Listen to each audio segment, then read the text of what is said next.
오늘 수요일 소지 요한복음 20장 1절로 7절 여러분 다 같이 묵상하시며 공부하시겠습니다. 공부 시작하시기 전에 기도하시고 시작하도록 하겠습니다. 다 같이 기도하시겠습니다. 하늘에 계신 하나님 아버지, 오늘 당신의 말씀과 함께 할 때에 저희를 인도하시는 성령 하나님께서 저희의 마음을 감동하시사 당신께서 저희에게 주시는 그 모든 말씀을 저희 마음판에 새길 수 있도록 도와주시오며 저희의 생활에서 그것이 나타날 수 있도록 주님 인도하여 주시고 영감하여 주시옵소서. 이 시간도 함께하여 주시옵기를 우리를 죄에서 구하여 주신 예수 그리스도 이름 받들어 간절히 기도드렸사옵나이다. 아멘.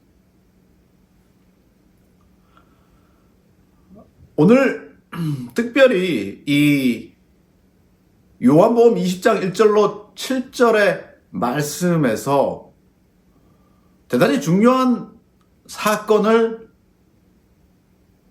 특별히 과정 공부의 저자들은 저희에게 전달하고자 하고 있습니다. 여기에서 특별히 저희가 눈길을 끄는 것은 빈 무덤입니다. 유대의 관습에 따르면 예수님의 빈 무덤을 증언하는 데 있어서 누가 필요했냐면 성인 남자 둘이 필요했었습니다. 그래서 이 여자가 가서 증언하였던 내용은 받아들여지질 않았습니다. 그래서 이 베드로와 요한이 증언한 내용이 대단히 중요한 사실로 기술됩니다.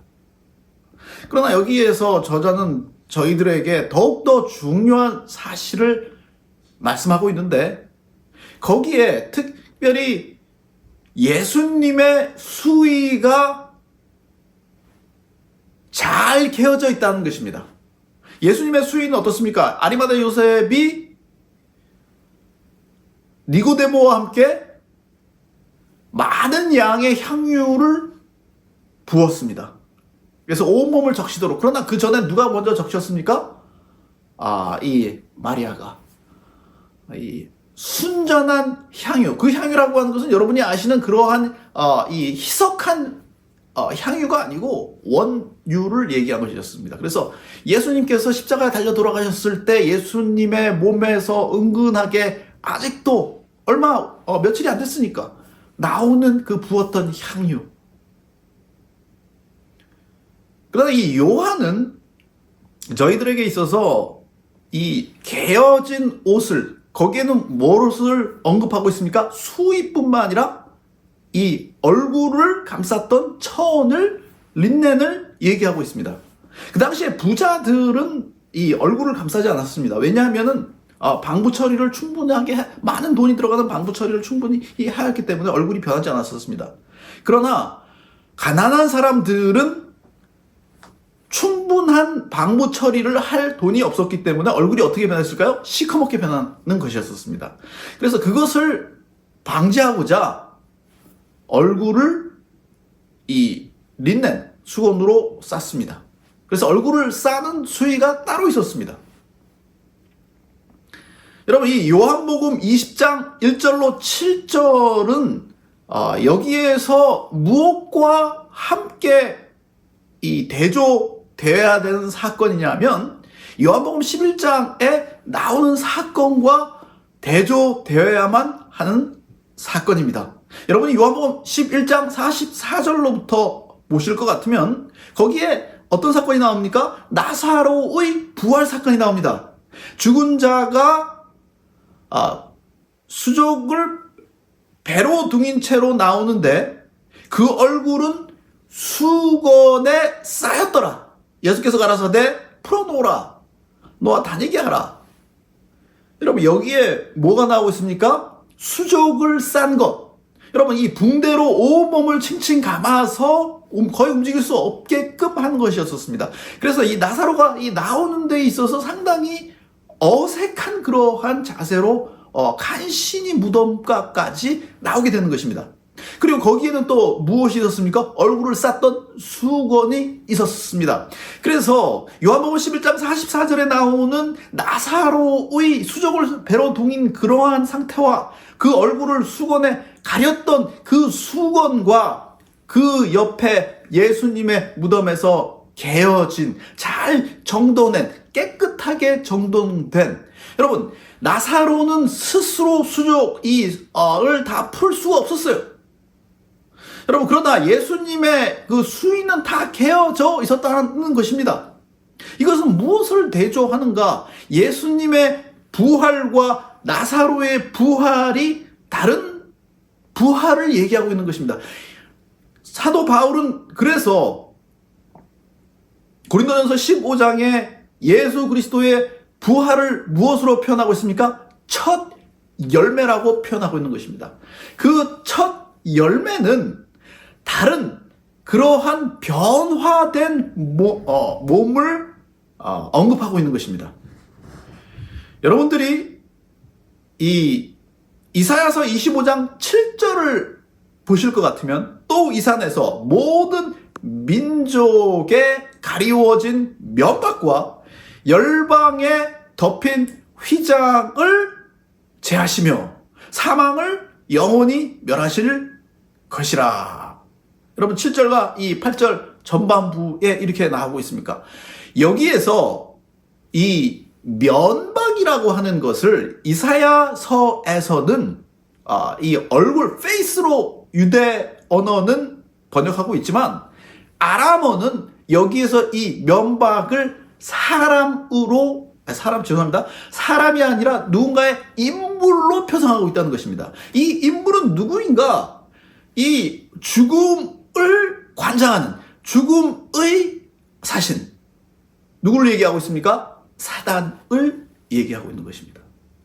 여러분, 그래서 나사로의 부활은 그 죽음에서 그가 더 이상 속박받지 않는 그러한 부활이 아니었습니다. 나사로는 다시 죽었어요. 다시 죽어서 묻혔습니다. 그리고 영원한 부활을 소망하면서 그는 다시 죽음으로 들어갈 수밖에 없었습니다. 그래서 여기에 요한복음 11장 25절에 말씀하는 것처럼 예수께서 가라사대 나는 부활이요 생명이니 나를 믿는 자는 죽어도 살겠고 그리고 무릇 살아서 나를 믿는 자는 영원히 죽지 아니하리라. 여러분, 그래서 이 예수 그리스도의 예수님의 부활과 나사로의 부활은 다른 것이었습니다. 그 면박은 무엇을 상징하였습니까? 모든 사람이 이 거번될 수밖에 없는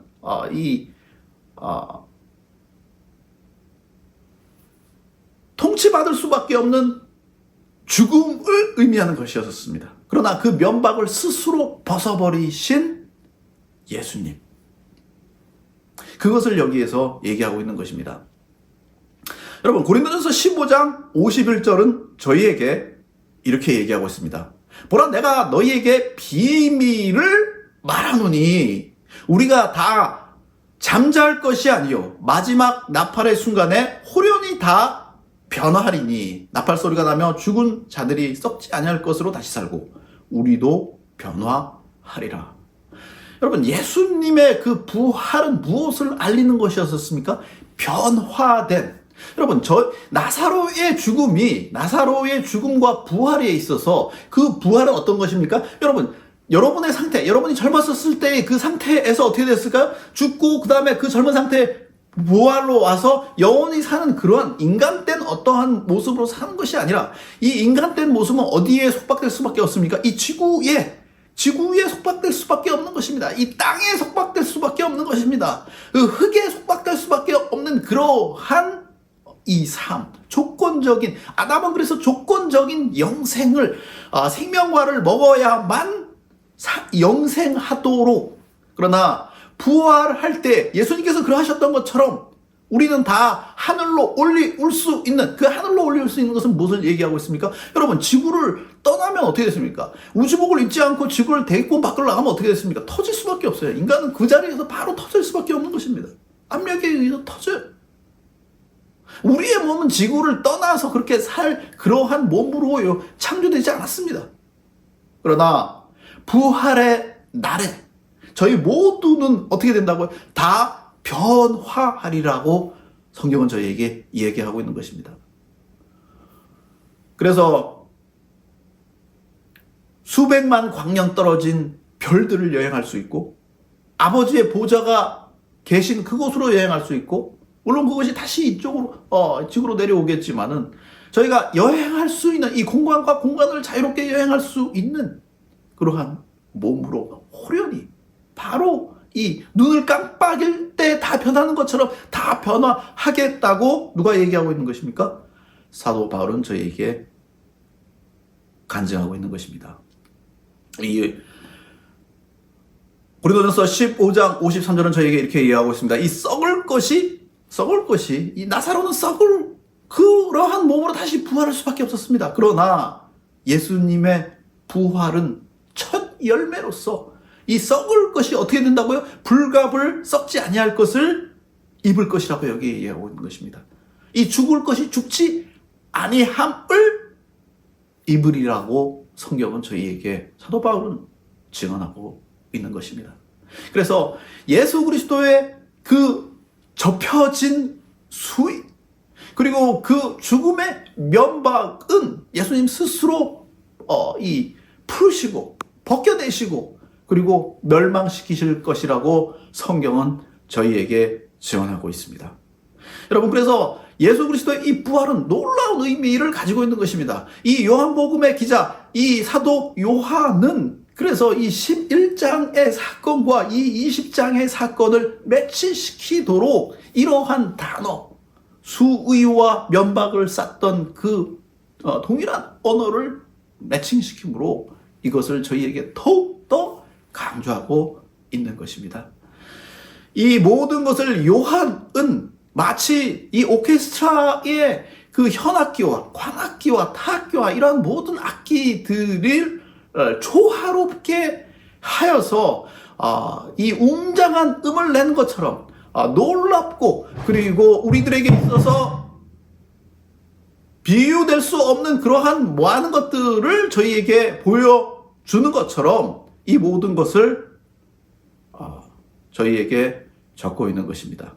여러분, 그래서 저희 모두가 오늘 이 요한복음 20장 1절로 7절에 나타난 짧지만은 강렬하고, 그리고 저희에게 있어서 깊은 소망과 예수 그리스도께서 저에게 명하신 그 사명, 캐리그마를 이 세상 모든 사람에게 힘있게 전하도록 하는 그 메시지가 오늘 이 수요일 소지에 담겨져 있습니다. 그래서 여러분이 오시는 예수 그리스도를 바라시면서 저희가 소망 가운데서, 믿음 가운데서 바라시고 믿으시고 그리고 전진하시고 승리하시는 저와 여러분들 되시기 간절히 바라겠습니다. 다 같이 기도하시겠습니다. 하늘에 계신 하나님 아버지, 오늘 저에게 주신 메시지를 인해서 감사드립니다. 저희가 이 요한복음 20장 1절로 이 7절에 나와 있는 이 모든 메시지를 통해서 저희 모두가 부활의 소망을 저희 마음속 깊이 뿌리 박게 하시고, 그리고 이 기별을 다른 사람들에게 믿음으로 확신 가운데 증언할 수 있도록 저희에게 용기 허락하여 주시옵소서. 오시는 예수 그리스도를 바라보며 소망 가운데서 저희의 날마다의 삶이 당신의 재림과 함께하는 삶이 될 수 있도록 도와주시옵고, 그리고 벅차오르고 그리고 놀라운 이 부활의 메시지와 저희의 신앙이 일치될 수 있도록 도와주시며, 그러므로 저희 모두가 매일의 순간순간에 승리하는 당신의 귀한 아들, 딸들 될 수 있도록 인도하여 주시옵기를 우리를 죄송하여 주신 예수 그리스도 이름 받들어 간절히 기도드렸사옵나이다. 아멘.